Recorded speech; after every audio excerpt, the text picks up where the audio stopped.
Hi everyone. Isn't it just exciting that every conversation you have with your narcissistic parent ends with you feeling guilty, ashamed, or completely powerless? Narcissists thrive on this. They believe the only way to dominate you is by making you feel small and certainly upset, and if possible, having high anxiety. That facilitates enmeshment and control and power by them. I'm Jerry Wise, and for over 45 years, I've helped people heal from dysfunctional families, narcissistic parents, and toxic relationships. My mission is to help you build the self you were never allowed to have. A strong, confident, and independent you. Arguing with narcissistic parents often or won't change their behavior. It only keeps you stuck, and it keeps you stuck in their cycle of manipulation. And today I'll share essential strategies to protect yourself, break free from their control, and focus on building your real self.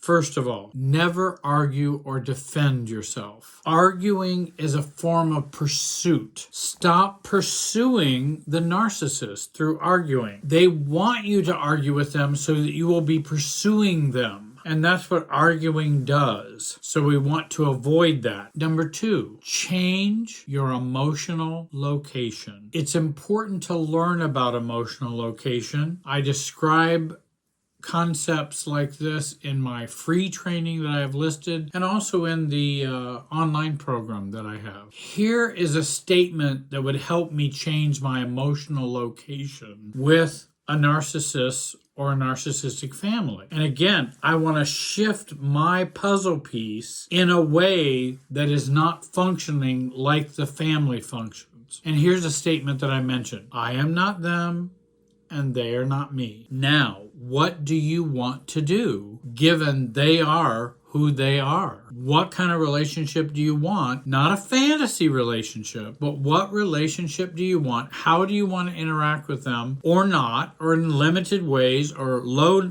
contact or no contact? If they don't change, and let's not assume they will, what do you want to do with the relationship? Just see them on the holidays, spend short times there, basically be gray rock, and not sharing much information with them because they will use it poorly. I think changing emotional location can also be accomplished by a greater sense of detachment. The I don't care part, detaching. The 12 steps and Al-Anon talk about the importance of detachment. Self-differentiation is the biggest change of emotional location. The more you are yourself while not absorbing or taking in the feelings of the toxic or dysfunctional family, that shifts your emotional location, and it feels much different because you're operating in the system in a different way than you were before. Number 3, focus on changing yourself and not them. This is critical for not arguing with parents. And instead, we want to focus on changing ourselves and not them. This shifts your emotional location. You know, people will come to me and say, I just can't deal with my narcissistic father anymore. I know what that statement means, and I know what they're talking about, but I also I see how upset they are. And so the issue becomes, I tend to think of it as, why are you dealing with them emotionally? I mean, well, you don't have to deal with them physically or mentally or emotionally, but when people complain about having to deal with someone, stop dealing with them on the inside. You be you, let them be them, and let them have their feelings, their distortions, their very crazy beliefs, and their lies or criticism of you. You don't have to deal with any of that. And so I want to be kind of very neutral. Somebody says, Jerry, you're stupid. I generally go, and your point is? Because I don't want to deal with that statement or deal with them making such outlandish, wrong statement. They have a right to believe it if they want to, but I have a right to not deal with it. I have a right to, in many ways, ignore it. I'm not going to defend myself. Oh, no, I'm not stupid. Let me tell you how I'm not stupid. I'm arguing against nonsense, and I don't want to argue against nonsense. And most of the time when we argue with the narcissist, we are dealing with nonsense. Fourthly, stay on your side of the emotional tennis net. Healthy relationships are like a tennis match in which we have a tennis net and a tennis court. The other person is on this side of the net. I'm on this side of the net. If they are enmeshed with me, then one of us is on the other side of the net, or we're way too close that we even overlap net. So what we want is someone to be able to play their side and I play my side. If someone jumps over the net over onto my side through enmeshment, through codependency, through narcissistic abuse, that's not going to be how I'm going to play the game. The game needs to stop and things need to be readjusted because I'm not going to have you on my side. If I tend to be over-functioning or the caretaker, then I've jumped over onto their side of the net. And now we have this enmeshed relationship trying to play tennis while both being on the same side of the net. And you wonder, why doesn't that work? Well, tennis doesn't work that way. Neither does this. Learn to stay on your side. Use boundaries to keep them on their side. And if they're not going to accept my requests or my desires, then I will either have to back off, distance myself more, go low contact, even no contact if I must, because that is an abusive, toxic, unhealthy relationship when someone's saying, I don't care about your discomfort. I don't care about your boundaries. Well, that's like saying, I'm nobody and I'm not important. Then why am I having a relationship with them? Well, how is that going to work out well? For me, it probably isn't. And narcissists tend to understand behavior more than they understand words. Arguing with a narcissist doesn't work. Doing things that affirm you is the only response you can give. And they may not like that, but they may also realize, oh, well, if I keep doing this, I'm not going to see them. And I want all my neighbors to know we have one big happy family. So I may have to adjust my behavior for my son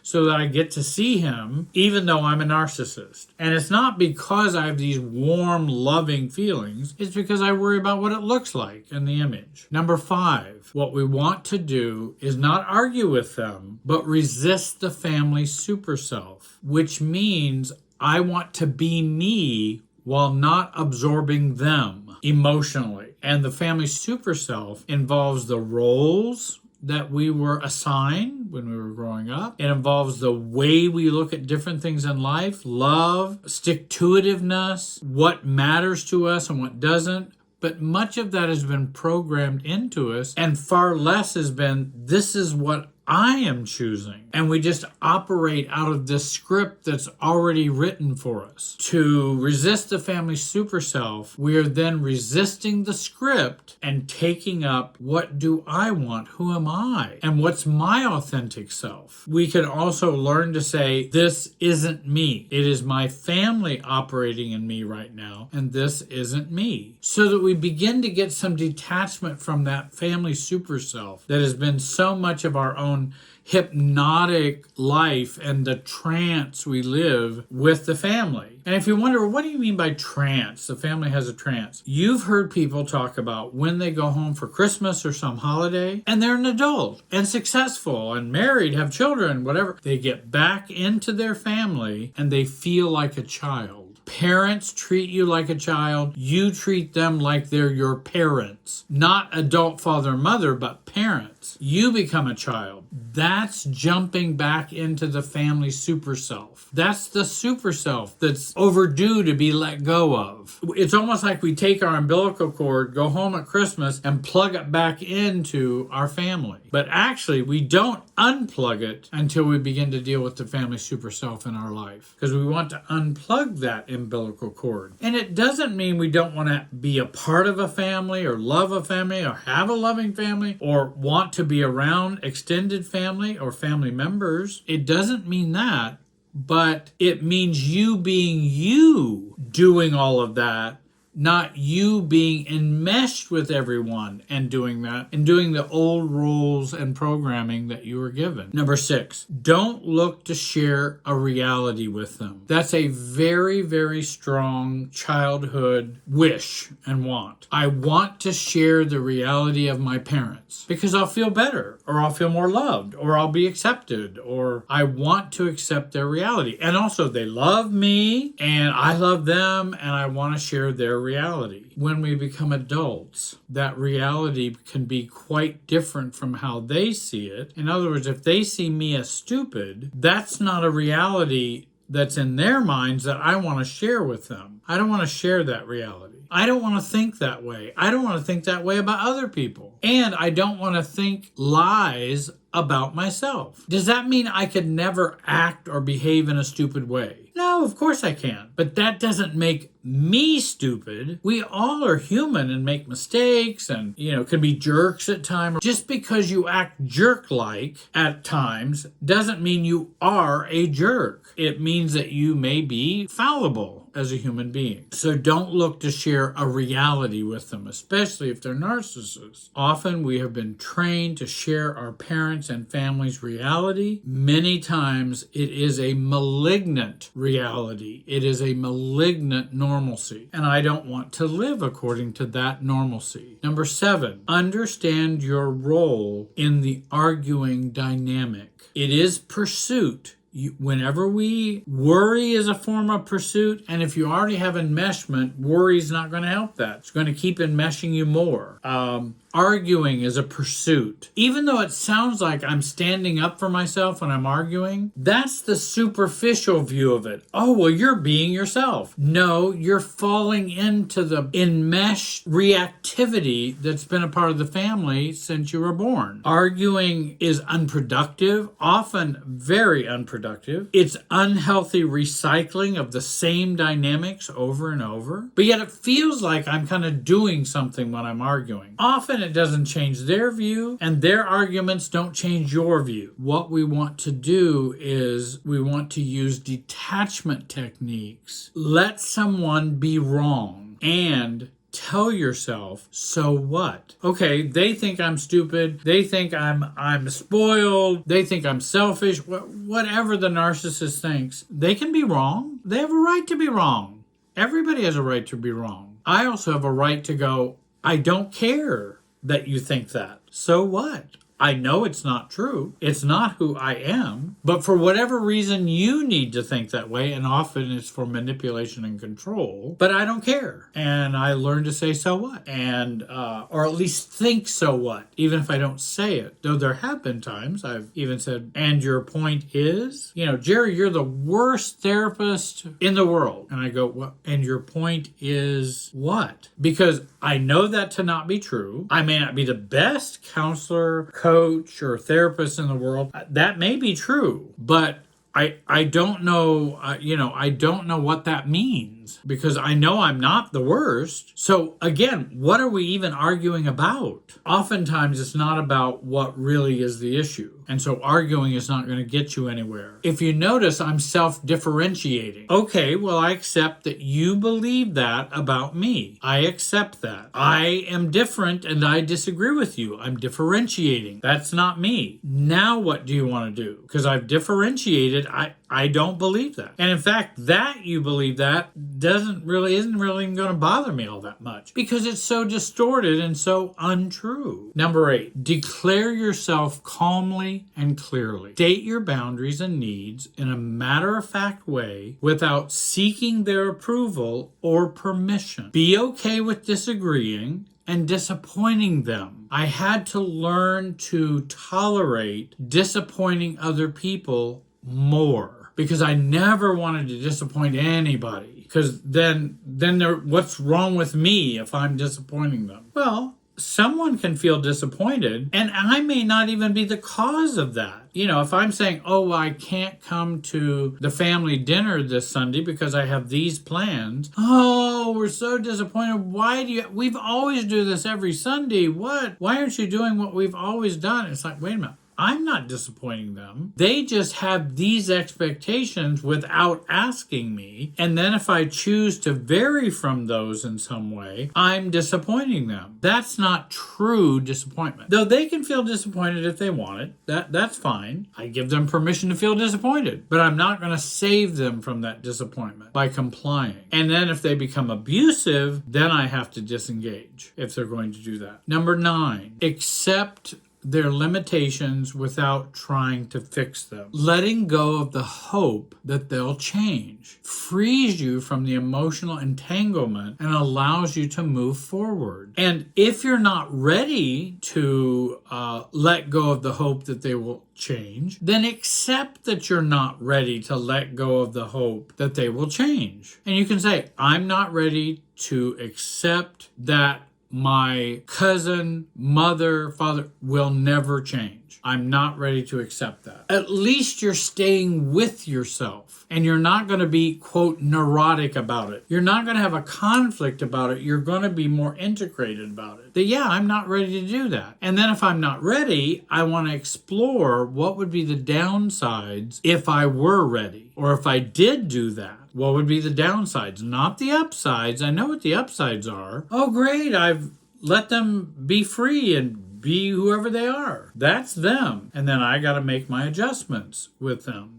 But it's the downsides that are often more powerful to examine. Just like I remember working on how I felt so guilty all the time with my mother. And began to go, well, if I gave up this guilt, because it's a family systems guilt, it's not true guilt, it's family guilt. And if I gave that up, what would be the downsides of that? I know the upsides would be, oh, I'd feel better, I'd feel more free, but the downsides are a little tougher to work with. Then it'd be, well, what relationship would I have with my mother if I didn't have this guilt? Would we even have a relationship? And those may be questions I don't want to face. So let me just hold on to the guilt. That at least keeps our relationship going. In an unhealthy way, but it keeps it going. And then maybe I can work on the fantasy that someday she will be the mother I always wanted her to be. Well, that ends up not working out very well. Number 10, be a broken record. Don't justify. Don't explain. Don't explain over and over and over. Just keep repeating your choices and preferences. And if somebody says, Jerry, you're the worst therapist in the world, or the worst coach in the world, I would say,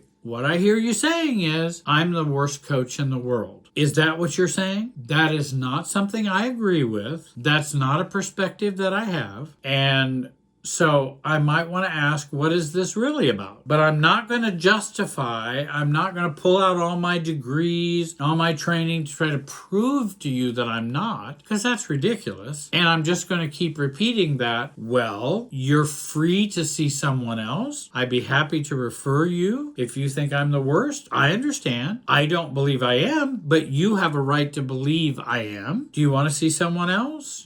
Well, I want to work this out with you. No. Do you want to see someone else? Because I don't agree with you. And that could be a problem for us. And so I might want to repeat as a broken record that no, Mom, I'm not coming this Sunday to the dinner. No, Dad, I'm not coming to the family dinner this weekend. Well, I don't know why you have to disappoint your mother so much. Well, I don't wish to disappoint her, but I do need to tell you I won't be there this Sunday. Well, your cousins and your siblings are going to be really upset. They may be, and I'm sorry to hear that, but I won't be coming on Sunday. That's the broken record. I don't want to do a lot of explaining. I just want to keep the broken record going. If you're ready to break free from family dysfunction and build the self you were never allowed to have, join my free training. It's helped thousands create lives rooted in confidence and clarity, free from manipulation and control. Click the link below and start your journey of healing today. And don't forget to subscribe and to hit the bell icon so that whenever I put up a new video, you'll be notified of that. You don't have to watch it, but you'll just be notified and you can see if that's something you'd like to watch or not. I think as I share my videos, I try to share weekly strategies on navigating